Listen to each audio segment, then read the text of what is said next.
Good dawn or good dusk to you all.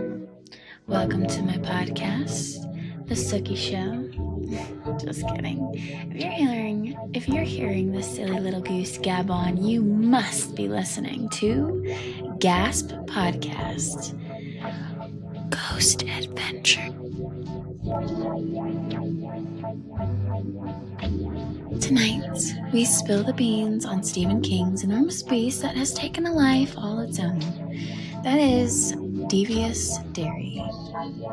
The town that has not only been the setting of the infamous It storyline, but has been the backdrop of many books and the breeding ground of many of his characters and villains alike. The town in itself is a giant Easter egg in many stories and seems to have endless potential for spooky stories, and the webbing that strings them invisibly all together.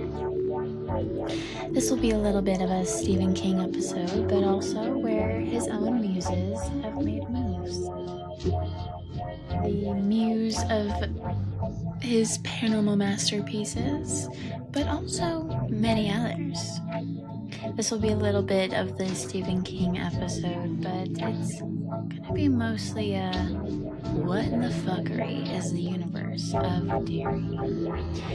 And what was maybe the real-life terrifying experiences that would begin to shape its true story, and the real-life place that exists as Derry for Hollywood's sake.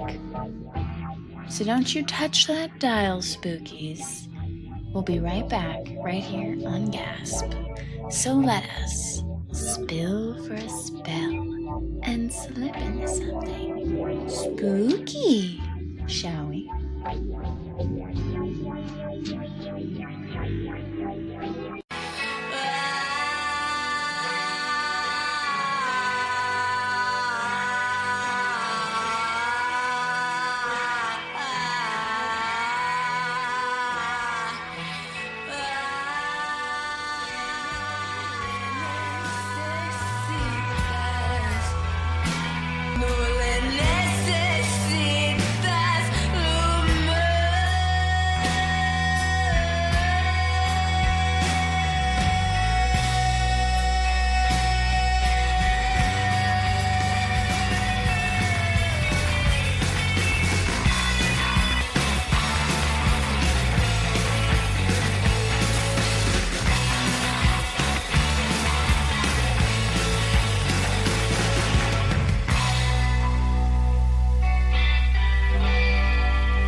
Welcome back, spookies. Welcome back.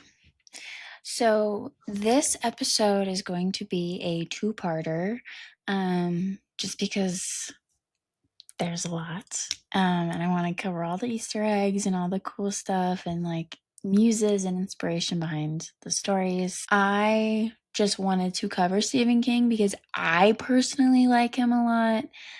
It's not just the story for me, it's a lot of the like artistic liberty with like the movies that end up coming out. Like he's very particular about how the movies are. Like he wants them to be really close to the book.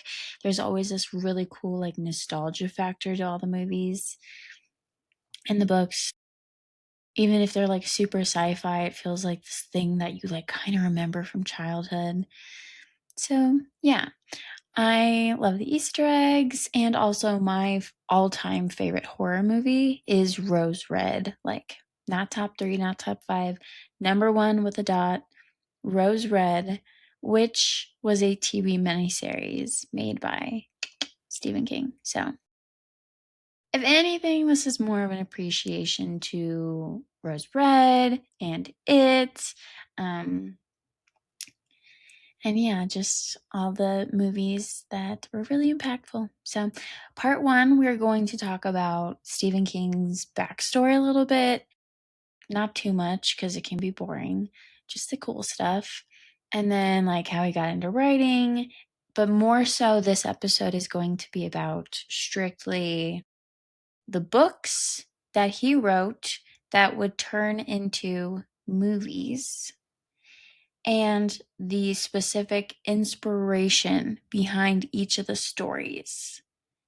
Because there's a spooky story behind most of them. So that's going to be part 1 and how they kind of correlate to Derry. And then part 2 is going to be more so about it specifically. We're going to talk about the book. We're going to talk about the miniseries. We're going to talk about the modern readaptation to a 2-part movie sequence. What is it called when it's not a trilogy? Sequelogy? I don't know. And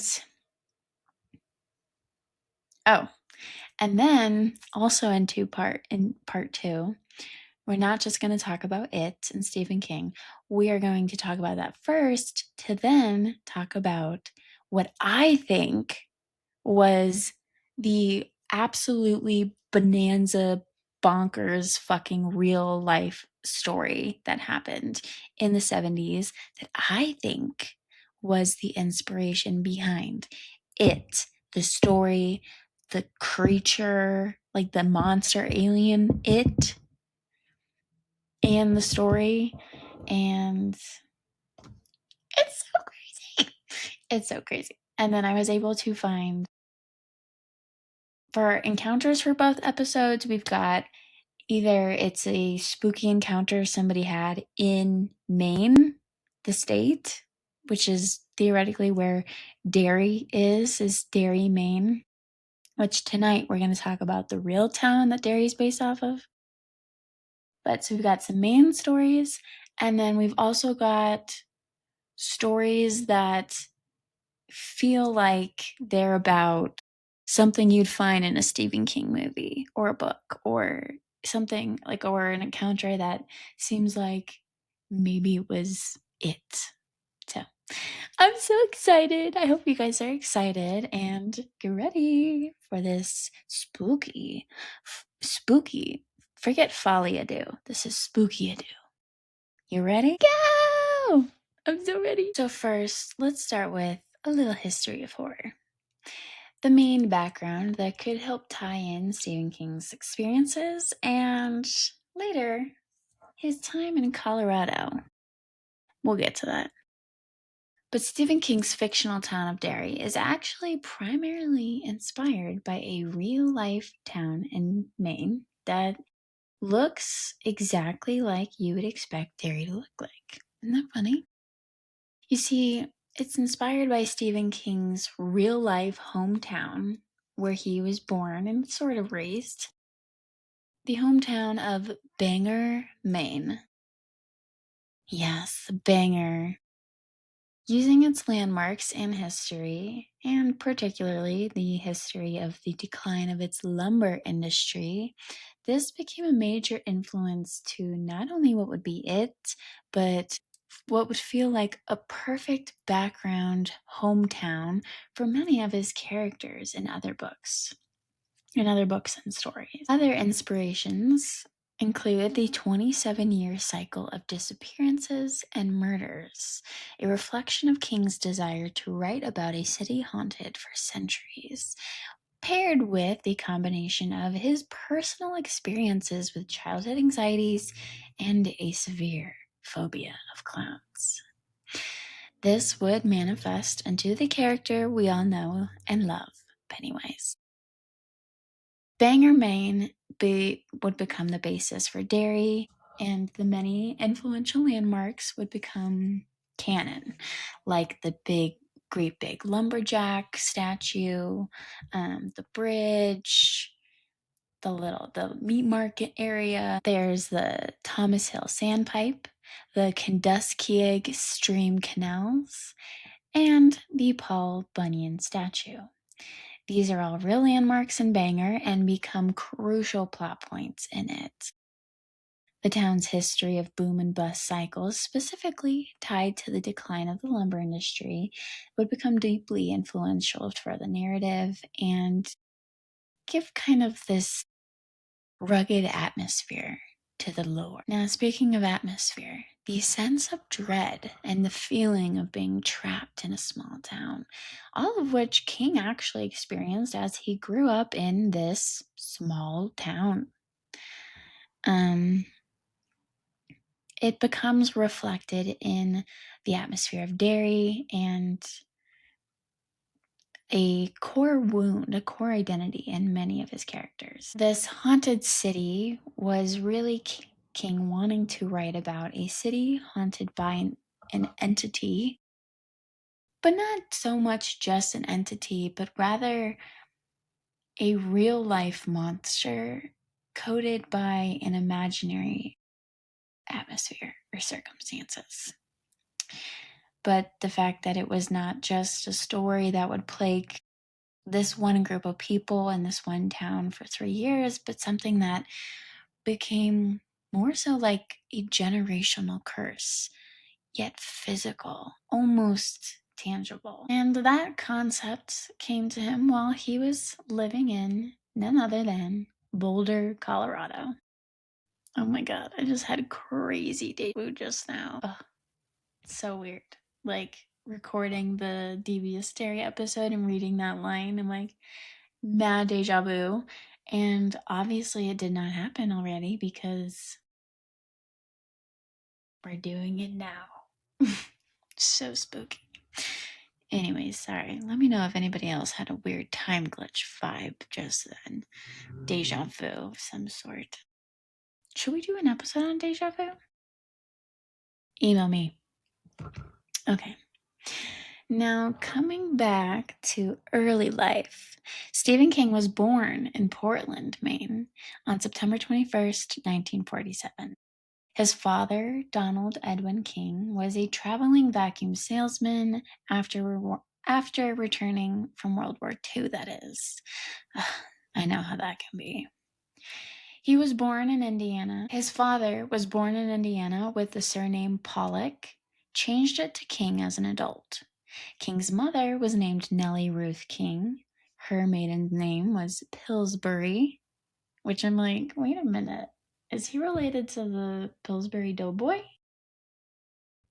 I wonder. His parents were married in Scarborough, Maine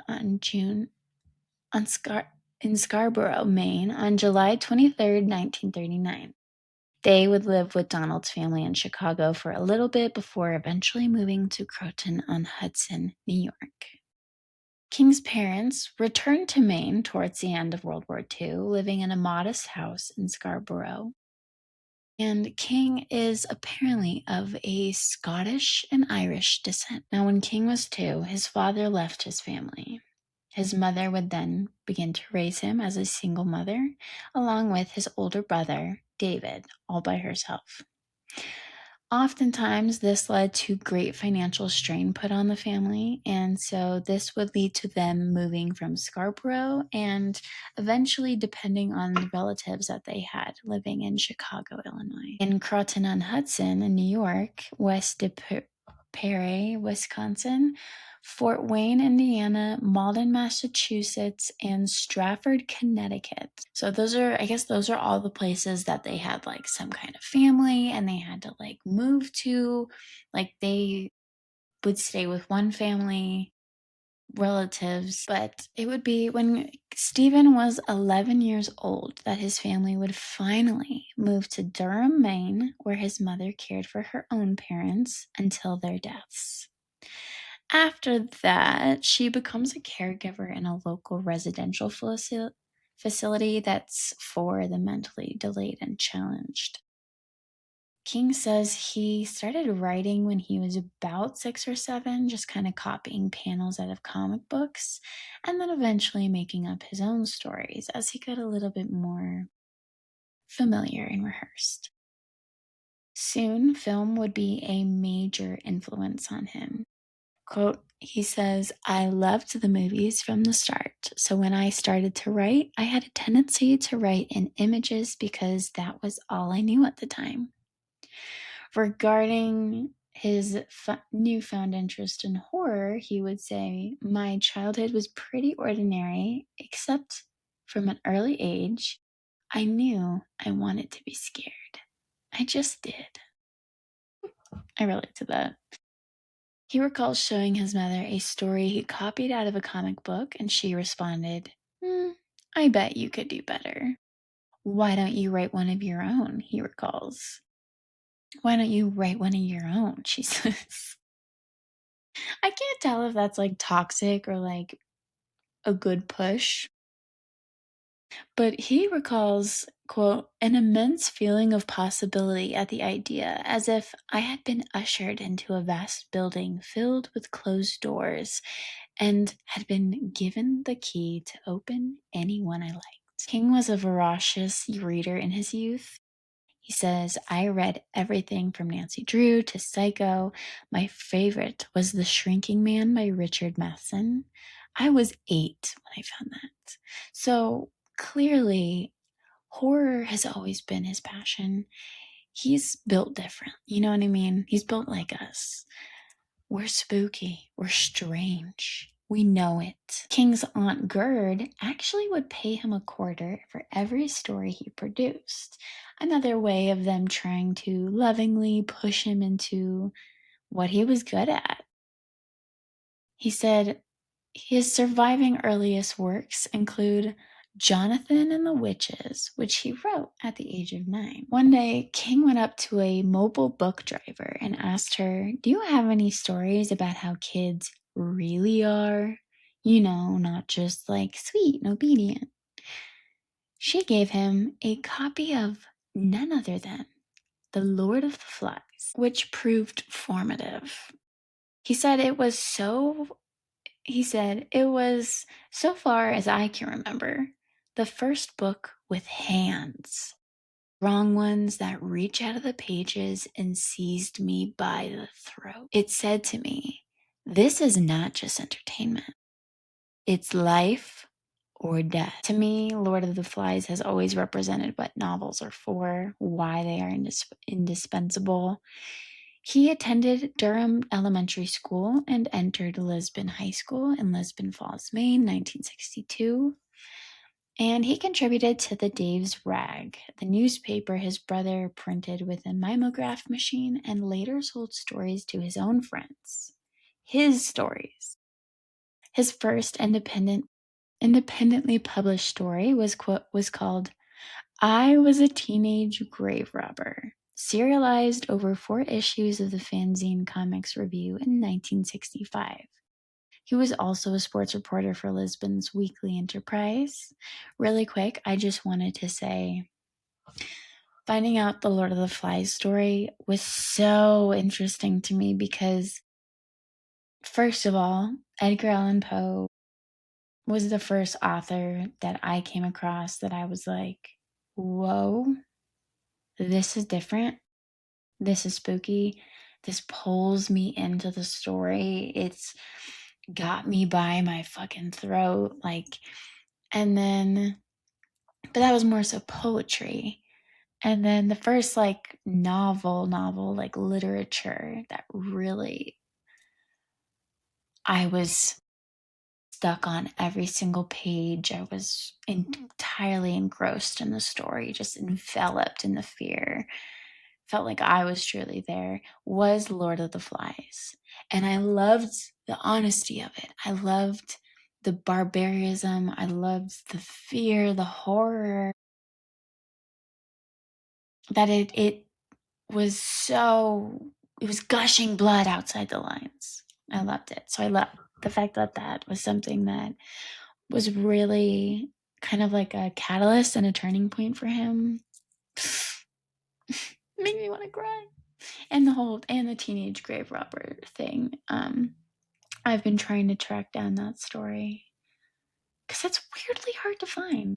But I've been trying to read that because the book that really made me understand my freak was about a girl who saw ghosts and spirits and had to deal with that, and it turned out to be a necromancer. She could raise the dead. I don't know, just silly little parallels that I find fun. Getting back to it. In 1979, King worked as a teacher at the Hampden Academy, where he would go on to inspire young horror authors, the next generation. Dead Poets Society, but make it spooky. And then going back a little bit, in 1966, King entered the University of Maine at Orono on a scholarship. While he was there, he wrote for the student newspaper, the Maine campus, and found mentors in the professors Edward Holmes and Burton Hatlin. King would participate in a writing workshop organized by Hatlin, where he fell in love with a Tabitha Spruce, who would go on to be his wife. King, and a vital player in what would become King's legacy. King graduates in 1970 with a Bachelor of Arts in English, and his daughter, Naomi Rachel, was born that year, which, fun fact, my mom was born in the year of 1970. So, also, it's kind of cute, kind of sweet. And King and Spruce would become wed in 1971. So they met in college, they're college sweethearts, they're both kind of creative and spooky. She gets pregnant, they have a little baby girl, Naomi, and then they get married. King would pay tribute to Hatlin, saying, "Bert was the greatest English teacher I ever had. It was he who first showed me the way to the pool, which he called the language pool, the myth pool, where we all go down to drink." That was in 1968. I have trod the path that leads there often in the years since, and I can think of no better place to spend Wednesdays. The water is still sweet and the fish still swim. Now, let's get to our muses of mayhem, our inspirations, shall we? King has been known to call Richard Matheson, quote, the author who influenced him the most. Other influences include Ray Bradbury, Joseph Payne Brennan, James M. Cain, Jack Finney, Graham Greene, Elmore Leonard, John D. MacDonald, Don Robertson, and Thomas Williams. He often pays homage to classic horror stories by retelling them in a modern context. And King recalls that while writing specifically Salem's Lot, he, quote, decided I wanted to try to use the book partially as a form of literary homage, as Peter Straub has done in Ghost Story, working in the tradition of such classical ghost story writers as Henry James, M.R. James, and Nathaniel Hawthorne. So my novel bears an intentional similarity to Bram Stoker's Dracula, and after a while it began to seem I was playing an interesting, to me at least, game of literary racket. He goes on to say, Salem's Lot itself was the ball, and Dracula was the wall I kept hitting it against, watching to see how and where it could bounce so I could hit it again. As a matter of fact, it took some pretty interesting bounces, and I ascribe this mostly to the fact that while my ball existed in the 20th century, the wall was very much a product of the 19th. Similarly, King's revival to a modern riff on Mary Shelley's Frankenstein, King dedicated it to the people who built my house, aka Shelley, Stoker, H.P. Lovecraft, Clark Ashton Smith, Donald Wandry, Fritz Leiber, August Derleth, Shirley Jackson, Robert Bloch, Straub, and Arthur Machen, whose short novel, The Great God Pan, has, quote, haunted him all his life. Now, when it comes to his career, King actually sold his first professional short story called The Glass Floor to startling mystery stories in 1967. But after graduating from University of Maine, King earned a certificate to teach high school, but was unable to find a teaching post immediately in the area he was. So that's what prompted him to instead write short stories and hopefully sell them to to the local magazines that were needing more creative voices. They were lacking writers. So that's what he did. He wrote what they needed and then eventually got to write what he wanted. So he sells his short stories to magazines like Cavalier. Many of these early stories were even republished in The Night Shift in 1978. But in 1971, King was hired as an English teacher at Hamden Academy in Hamden, Maine. He continued to contribute short stories to magazines and would even work on his own ideas for novels, including the anti-war novel Sword in the Darkness, which is still to this day unpublished. And as an author, as a writer, as a creative in general, you have all these ideas and things you want to do. At least speaking for myself, there are ideas that I have just been sitting on for years because either I haven't figured out exactly how I want to complete the vision, or I'm unable to complete the vision. Either I don't have the resources, or I don't have the pieces I want, or I haven't found the right music for the act that really speaks to it. And so instead of making it a settled version of your vision and just being okay with what you've got, you hold it close to your chest and you tuck it and you squirrel it away for a day where you might have the sunlight and the water to make it bloom. That is what happened with Sword in the Darkness. But lucky for us, he had a lot of other ideas that were ready to be birthed. One in particular that would be the catalyst into his recognition and reward, Carrie. Two unrelated ideas, adolescent cruelty and telekinesis. Suddenly, they came together. It began as a short story intended for Cavalier magazine. King tossed the first 3 pages into the trash, deciding, this is garbage. This was an intrusive thought. Boo-poo. But it would be his wife, Tabitha King, who would recover them, take them out of the trash can, read them, and saw it for what it was, a bona fide masterpiece. She told him, you've got something here. I really think you do. You need to publish this. You need to publish this. And he followed her advice and expanded it into a full-on novel.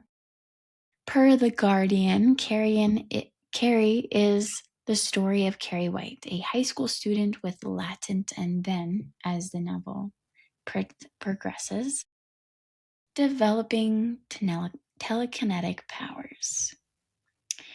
It's brutal in places, affecting in others. Carrie's relationship with her almost hysterically religious mother, being a particularly damaged one, would be this entire market of people that were suddenly felt seen, suddenly felt touched from their experiences, and seen by this author.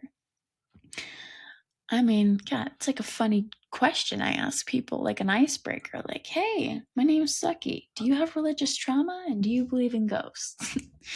And you'd be surprised how often the answer is, anyways. What also made it so epic and ahead of its time was it's so gory. It's so gory. It's so brutal. It's so aggressive. And it's got a female lead. It's technically a chick flick, but it don't sit like one. I mean, New York Times even noted that King does more than tell a story. He is a school teacher himself, and he gets into Carrie's mind as well as in the minds of her classmates. He also knows a thing or two about symbolism, blood symbolism especially. You see, King was teaching Dracula to high school students and wondered what would happen if old world vampires came to a small New England town. This was the germ of Salem's Lot, which King called Peyton's Place meets Dracula. King's mother died from uterine cancer around the same time that Salem's Lot was published. So, in its own way, there was a weird parallel kind of happening there. You know, like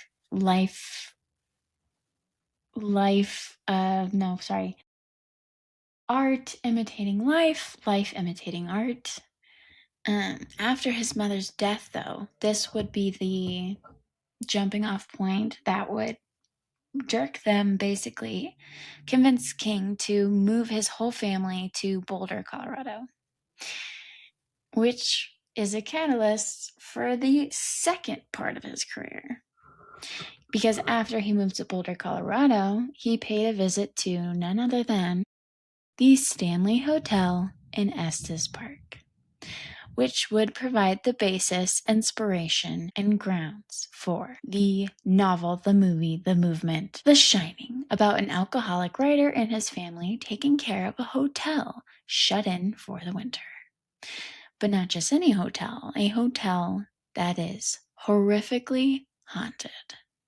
And not just any family, a family whose little boy is terrifically talented with extrasensory perception.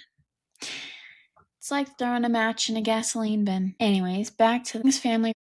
King's family would return to Auburn, Maine in 1975, where he would complete The Stand, an apocalyptic novel about a pandemic and its aftermath. King recalls that it was this novel that took him the longest to write. That would be the one that took him the longest to write, and it was also the one his longtime readers still seem to like the best.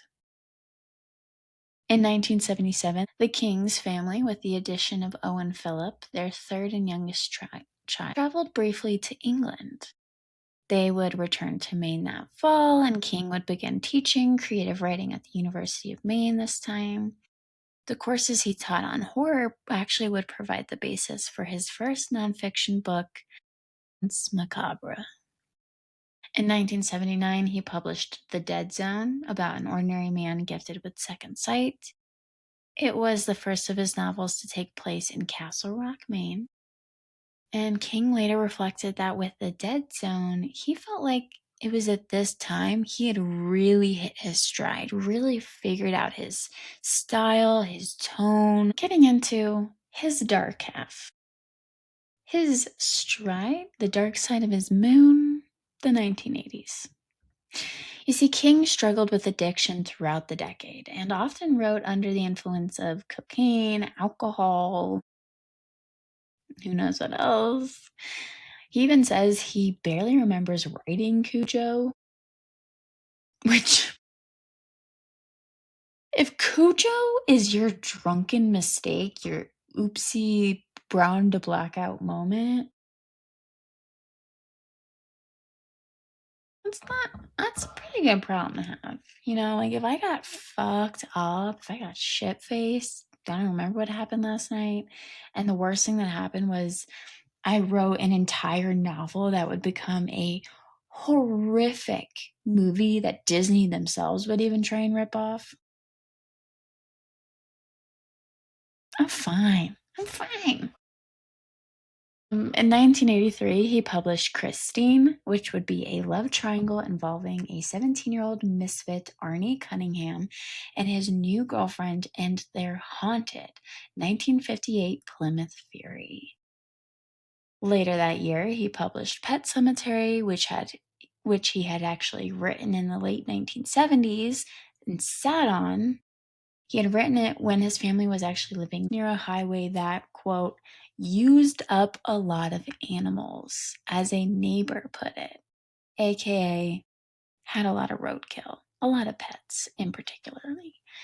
And it would be his own daughter's cat that was killed, and they buried in a pet cemetery built by the local children to keep it cute, keep it nearby.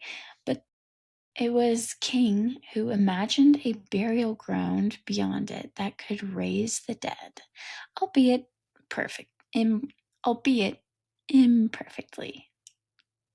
He initially found it too disturbing to publish, sat on it, kind of was like, this was just for me, this was just for fun, but eventually would resurrect it to fulfill his contract with Doubleday.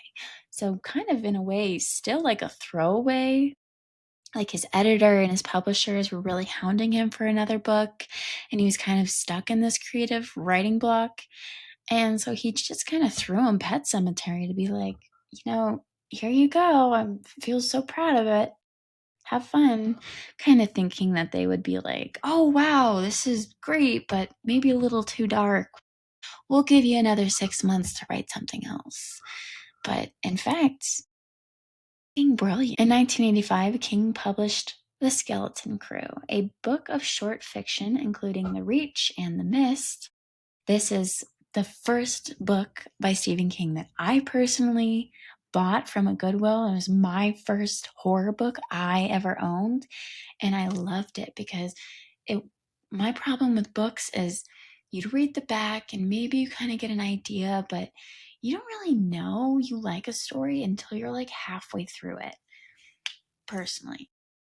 And so I loved it because if you didn't like the first story, don't worry, there's 50 more in there. The Mist particularly fucked me up. I would be asked, he recalls, quote, I would be asked, what happened in your childhood that makes you want to write those terrible things? I couldn't think of any real answer to that, and I thought to myself, why don't you write a final exam on horror and put in all the monsters that everyone was afraid of as a kid? Put in Frankenstein, the werewolf, the vampire, the mummy. That's my favorite. The giant creatures that ate up New York in the old B movies. Put them all in there.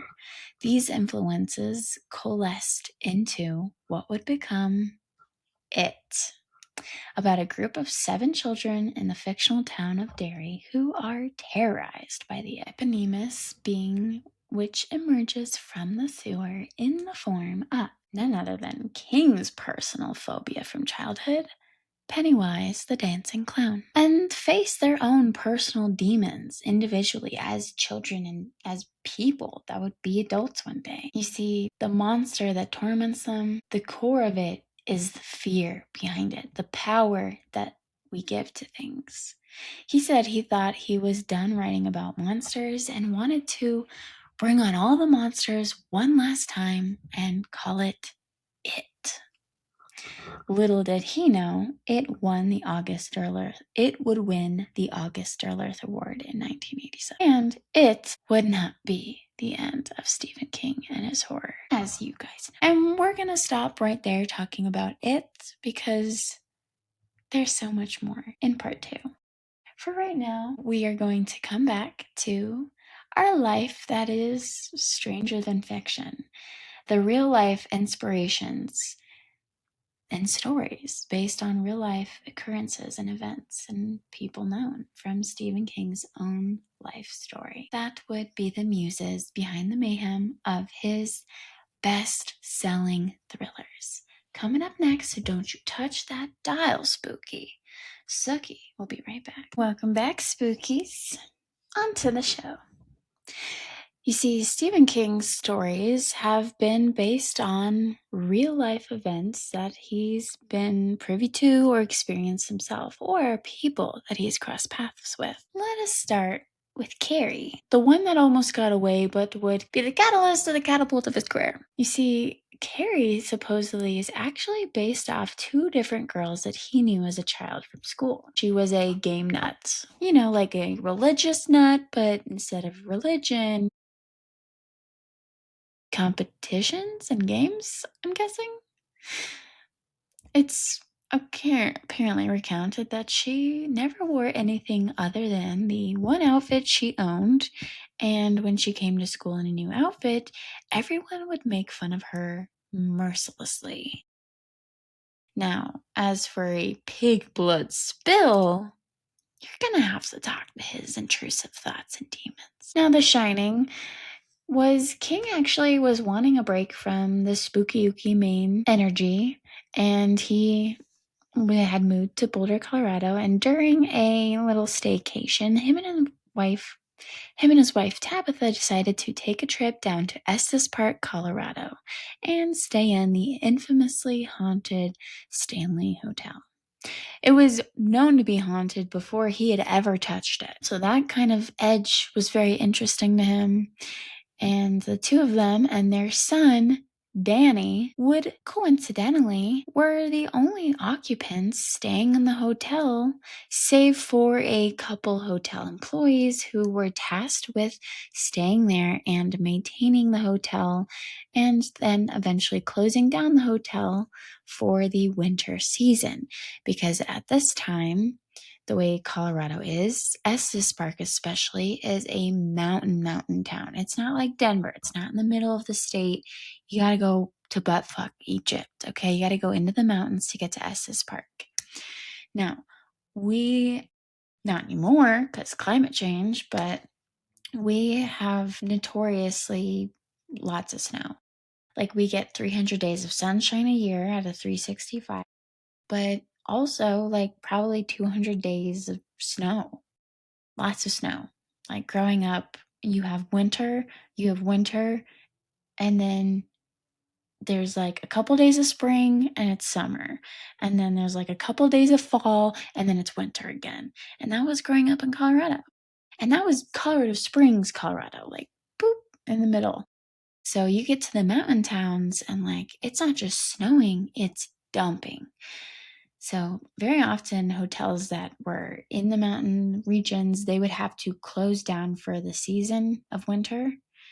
And like way back in the day, like Wild West days, mining town days, it would be well known that as winter is coming, you would either hole up in this hotel and pay your rent wages to stay there and live rent.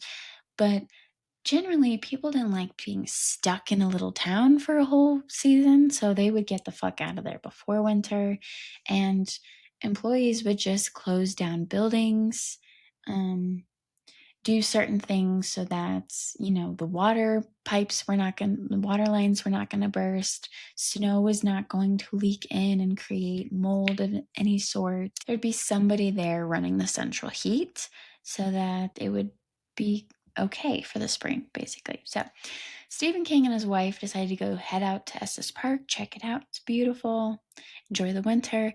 Little did they know that they were about to shut down for the winter. They let them stay there because at that point it was late, it was snowy. You're not going to send a little family back out onto curvy, cliff-sided, snowy, slippery mountain roads. No. So they let them stay. While staying there for the week, King was drinking, as one does when there's nothing to do. The hotel is locked up and it is snowy out, and in order to play this in the snow, you need snowmobiles, you need snowshoes, and giant clothing. They didn't really have that, so they were kind of locked in the hotel. So he's drinking, and he's drinking a lot. And one of the nights, he is at the bar and he is drinking, and it's very late, and he's talking to the bartender who had served him there. This bartender's name was Grady. He hadn't met him before or seen him around, but it's probably because he was drinking in his room. So he was drinking with Grady, who he would later find out that Grady didn't actually work there. King would later find out that Grady used to work at the hotel, but he doesn't anymore and hadn't for years. Who was serving King is still a mystery to this day because him and Tabitha can both attest. He was definitely getting very drunk. For real. I just love the idea of what if Tabitha walked in on one of these bar excursions and would she see a floating glass? Would she see was King stuck in this weird hypnosis? Was he behind the bar? Who fucking knows? But that's not all. You see, King also experienced a nightmare the very first night of staying there, where he was watching his son Danny run through the hotel hallway as a giant fire hose was chasing after him like an anaconda through the Amazon. These two specific events would spark the idea and inspired him to write The Shining about the Stanley Hotel. And he actually started and finished writing the book all while staying there the entire week. I want to say it took him like 2 or 3 nights to write the whole book. Like, he had the nightmare, and then he had the strange encounter with Grady, and then I think that was like the first 2 or 3 nights of the week. And then the rest of the week, he was just all work and no play makes John a bad boy. All work and no play makes Stephen King a dull boy. Pretty a while. A short side note, because don't you worry, we will be returning to the Stanley Hotel before the season is over. But I did want to mention that another notable celebrity has stayed at the Stanley. A Mr. Jim Carrey himself has actually stayed at the Stanley Hotel, but not for the entire night. Oh, no, no, no. Mr. Carey reportedly checked in good spirits, and all the while working on... That was weird. All the while working on Dumb and Dumber. Yeah, fun fact, Dumb and Dumber is set, it's supposed to be in Aspen, Colorado, but majority of the filming actually happens in Estes Park. Why? Because it looks very similar to Aspen, yet it's not as popular. It's a little bit more of like a local's favorite. The bar scene in particular, where he's going to pick up the girl and like go on a date with her, that was filmed in the bar. I think it's called like the Wagon Wheel Bar or something like that. It was filmed in the bar inside the Stanley Hotel. Also, I'm pretty sure the lodge scene was filmed at the Stanley Hotel, and the hotel room scene was one of the hotel rooms. So he's here and he's working on the movie. He's checking into the Stanley. He's in good spirits. You know, like the start of the movie is always fun. And it's comedy. It's going to be silly. It's all good fun. Now, what is rather unfortunate is that I don't know if it was necessarily the, person who checked them into the hotel, or if it was somebody working on the movie with them, another actor, or maybe someone from the crew, or man or someone. Somebody lets Jim Carrey know that the Stanley Hotel is so haunted. Some people don't even want to stay here because it's too spooky. Jim Carrey's like, oh, okay, go fuck off. Like, he's like, oh, okay, we'll see. Like, he's really skeptical, making fun of the whole hotel, the guy for even saying that. He's very dismissive. And the hotel's own history of spirits, they don't take kindly to disrespect. So when 3 a.m. rolls around, the front desk receptionist and security, that there's a day person that's checking people in, and because of the hotel's history, there is a night person, just in case. And they're more like security. They're not really checking people in and out. They're more so like security, answering the phone. You know, if something goes wrong, they can react. So when 3 a.m. rolls around, the person that's manning the overnight desk reported that Carrie came down the main lobby stairs like a bat out of hell. He was running in his PJs with no shoes on, hair a mess, running for what seemed like his life. No coat, no shoes, none of his luggage. Ran out the door, didn't say a single thing to the receptionist. Got the fuck out of there. Now, he apparently came back later that morning after the sun had risen for his items. Production. Someone on the crew had come back for his items. They gathered all of his luggage, his shoes, his coat, and they informed at the front desk that Jim Carrey would be staying at another hotel in the area. Still close by, but not this one. They had let the front desk know that he wanted to cancel the rest of his reservation. And when they asked if there was something wrong with the room, was there something wrong with the service, how could they make it up to Mr. Carey? I mean, he's a big celebrity. They don't want bad, reputation. They don't want bad cred, bad reviews. They want more people to stay here. especially rich celebrities. So they asked, is there anything that they can do, anything they can change to change his mind, get him back in here? Producer let them know that apparently it was nothing to do with the hotel, nothing to do with the service or the people working there, and entirely to do with the entity and the presence that had claimed dominion over his entire room. And that was all he would say, that there was something in the room. And he apparently refused to say anything more and just left angrily. Jim Carrey would come in and shoot the bar scenes, shoot any kind of hotel room scenes that he needed to. He would come in to the building, shoot the scene, and the second that the director would say cut, apparently Jim Carrey would beeline the fuck out of there, any closest exit door, because luckily the hotel's main room, there's a lot of doors. You go to the ballroom, there's 2 doors. The tea room, there's a door. The main lobby has a door. The other side of the lobby has a door. There's a lot of doors to exit. The bar has a door to exit. As soon as director would say cut, he would hit for the exit, leave the hotel, and not even really be comfortable standing on the grounds. He would stand outside on the grounds and wait for the next shot to be set up, go and shoot it, and come right back out. Every single shot. And every single night, stayed at another hotel, even though the rest of the cast and crew were staying at the Stanley. So anytime cast or crew wanted to ask him, what happened? What happened? You have to tell us. Was it a ghost? I love ghost stories. Tell me what happened.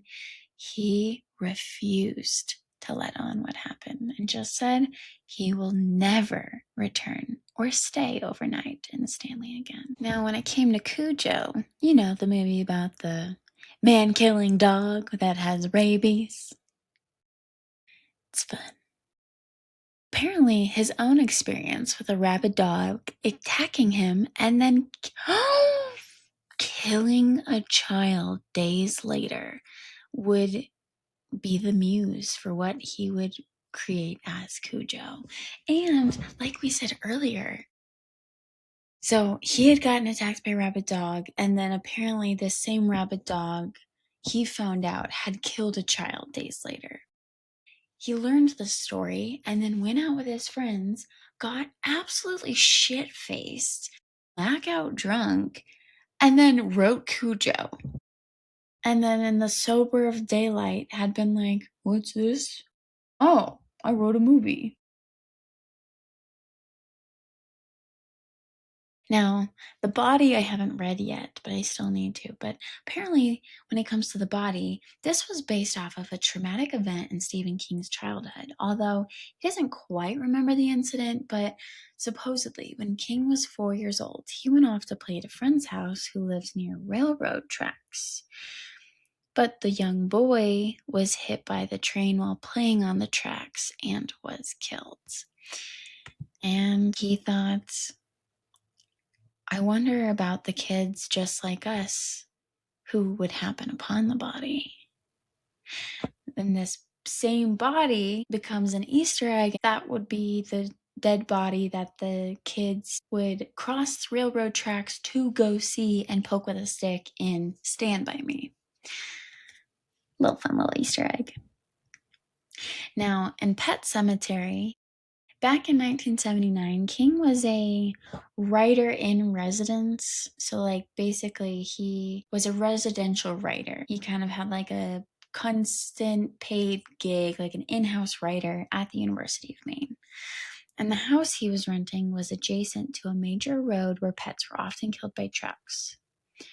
So just like in the novel, it was actually the cat of King's own daughter who was run over on that road, and they later buried in what would be a pet cemetery that they found near their house. Now, sometime later, King's youngest son, who was not yet 2 years old, ran towards the road, but luckily, King was able to stop him right on time. Literally grabbed him seconds before a truck would have crushed him. In that moment, he had a fucking revelation. What if he didn't catch his kid in time? And how far would you go to bring back those who you love the most? pets to real human beings. Now, Thinner tells the story of Billy Halleck, a morbidly obese lawyer who kills a Romani woman as she is crossing the street. But he manages to escape legal punishment thanks to his connections or his wealth and resources.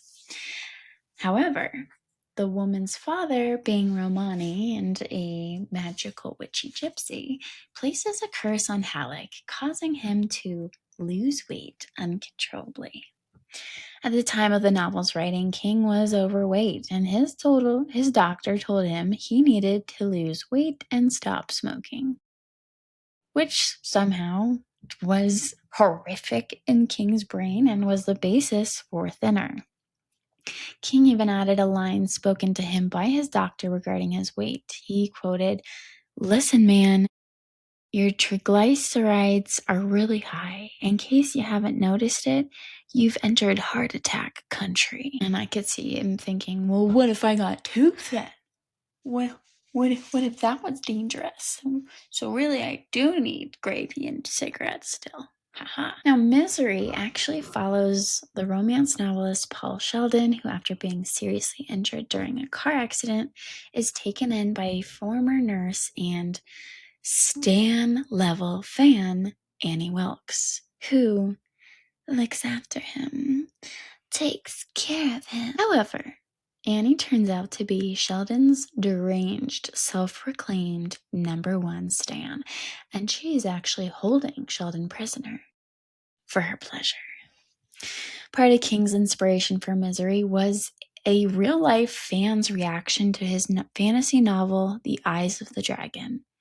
You see, as many of his fans actually rejected the book because it seemed so far off brand and off base for him. So very much like Paul Sheldon felt attacked to the Misery books, King felt chained to his horror fiction. He couldn't ever do sci-fi. He couldn't ever do, pop fantasy. He couldn't ever do romance because the fans were just right there with the knife, ready, waiting for him, wanting and desperately needing their feverish fix for blood. In addition to that, Annie Wilkes was inspired by King's addiction, calling Annie his drug problem. And in an interview with Rolling Stone, he said, "Annie Wilkes is cocaine. She was my #1 fan." Now, Lissy's story is the story of Lissy Landon, the widow of famous novelist Scott Landon. See, if you notice a pattern, all of these stories are either juxtaposed to being a form of King from his childhood or a version of King in his adulthood. An author plagued by addiction, an author chained to his first loyalty to his fans and the one thing they know, or two silly little grapes with his wife. You see, the widow of famous novelist Scott Landon. But 2 years later, Lissy is still mourning Scott, but as she goes through his possessions, she is forced to confront some not-so-happy memories about her marriage and some suppressed memories of Scott's unusual abilities. In 2003, Stephen King actually became sick with double pneumonia, and while he was in the hospital, he decided to redesign his studio. When he returned home, he saw his books and belongings in boxes, and so he realized that's what his office would look like when he dies, which is so deranged and disturbing. Like, we've all had that sickness where we were like, you felt so fucking bad and you're miserable and nothing's helping and we all have that moment where we're like, is this the thing that takes me out? Is this when I die? And it doesn't help. You come home and all your shit's in boxes. So, of course, this would be another intrusive thought turned moneymaker. Up next, on to our encounters. And for tonight's encounters, we are exploring real-life paranormal experiences or encounters revolving around Maine, the location, or divulging into King's concepts like It, or Christine, or Firestarter, or Carrie, or, well, you'll see. So don't you touch that dial, Spooky. I'm not done with you yet. Right here, up next on GASP. Welcome back, Spookies. Right. Our first encounter is called Monsters by Unknown. The oldest haunting was documented in Maine. In the winter of 1799, residents of Sullivan, Maine witnessed a very strange thing. A disembodied voice emerged from the cellar of Abner Blaisdell's house on the rocky shores of Taunton Bay and announced itself to be none other than the spirit of Nellie Butler, a young woman who had died a few years prior. Over the following months, the ghost of Nellie Butler appeared and spoke to over 100 witnesses. 100 people in the town. Seems like a lot for a tiny little Maine town. Didn't just do that. The specter orchestrated a marriage, predicted a death, and brought chaos chaos upon a small town. The legend of Nellie Butler is widely recognized as the first recorded and documented ghost story in American history. After the spiritual encounters culminated on one fateful night in August of 1800. The specter led a crowd of nearly 50 people to the house of a vocal disbeliever. Local legends and folklore continued to manifest. From the spirit of an old tinker haunting the old stone store to an attic filled with ghosts above the even exchange. Sullivan's past is full of mysteries that may never be solved. But how very Maine spooky. Guys, should we cover Nellie Butler? I feel like this would be a good topic. Or like other Maine, like Maine has a lot of spooky places. New England is fucking spooky. Let me know. Send me an email, shoot me a DM, leave me a comment, communicate with me. It's very easy. I'm not even dead yet. On to our next story. The story is called 3 Steps into Insanity by Genuine Expert. I went to a cemetery at 11 p.m. with my friends, and before we got out, I prayed that you all rest in peace. What the fuck? I'm sorry. That seems a little forward.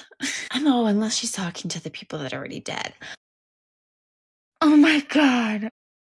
Why did I think she would... I don't know why I always assume everyone who sends me a story or gives me permission is automatically a she.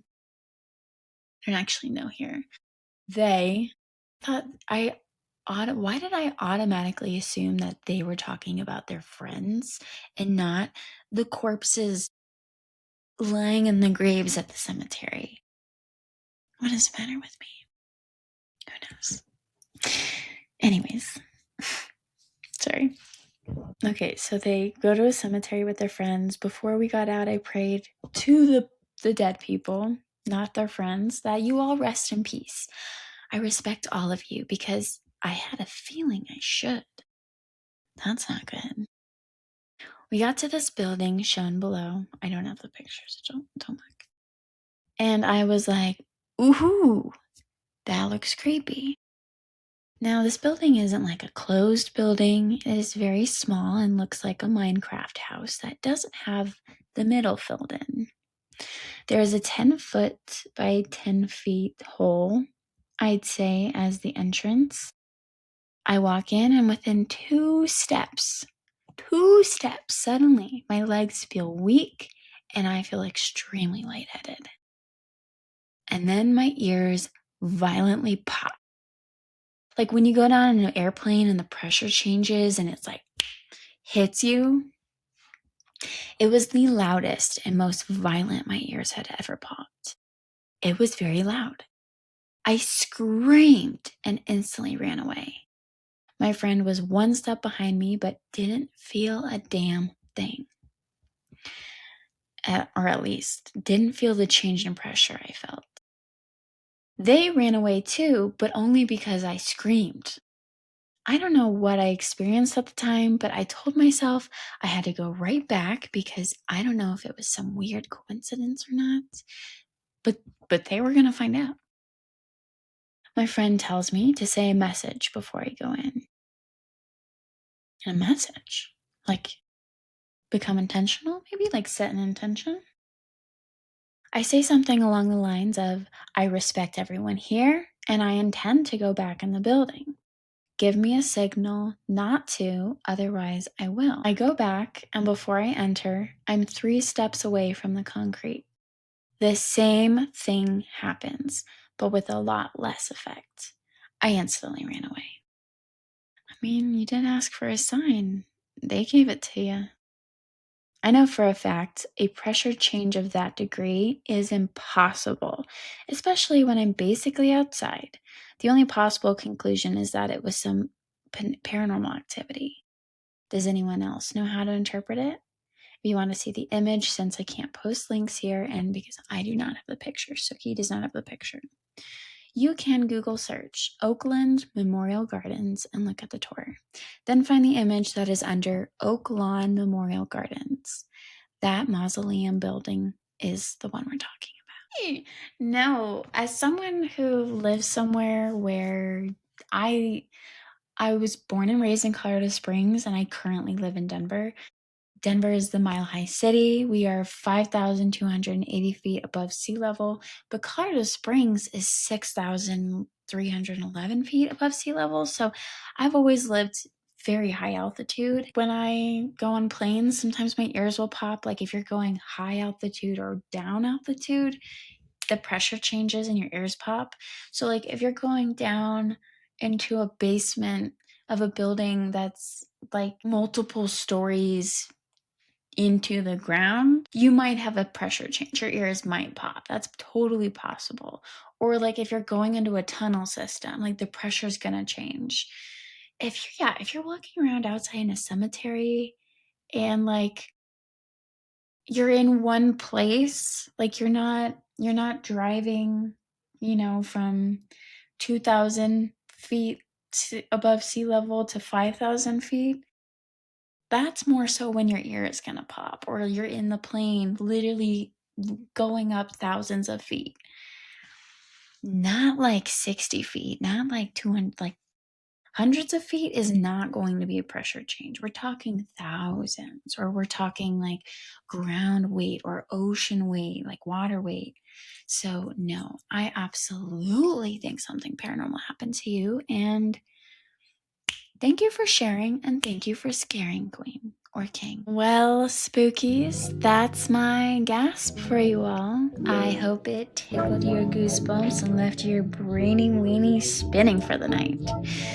I sincerely hope you enjoyed Devious Derry Part 1, and if you yourself have any more thoughts on King's inspirations and universes or any Easter eggs that you want to let me know about, please send me an email, leave me a comment, slide into the DMs, do something. Also, if you have your own haunted experiences, alien encounter, cryptid creature feature, anything paranormal, strange or unusual, explainable, or just goddamn spooky phenomenon, please send it to me. You can send any and all of those stories to sookiesuksin@gmail.com or the podcast email, which is gasp.the.midnight.mystique@gmail.com. That's gasp, the midnight mystique, with a period in between each word, @gmail.com. If you missed that, I will leave it all in the show notes. If you want to follow along on Instagram, you can find us at Sookie Suxin or at The Midnight Mystique. And yeah, if you decide to send me a story, I personally read and answer all email, DMs, comments. I am a one-woman show here. Goose, she is riding on the coattails, okay? So please let me know. Do you like it? Do you not like it? If you don't like it, you don't have to let me know, actually. You can just like shout it into the void and I'll get it somehow. But if you love it and you like it, let your girl Sucky know, okay? Send me your spooky stories. Don't you sit on them. And share the podcast with your frenemies, your book club homies, your skate park crew, your drag family, your burlesque troupe, your fucking, I don't know, your live action role play fam, whoever you care about, really, because caring is sharing, guys. I don't know if you guys know this, but sharing is actually caring, and caring is scary. Don't forget to always keep it creepy and stay spooky. Centrally yours, Sookie Sexton. Goodbye, spookies.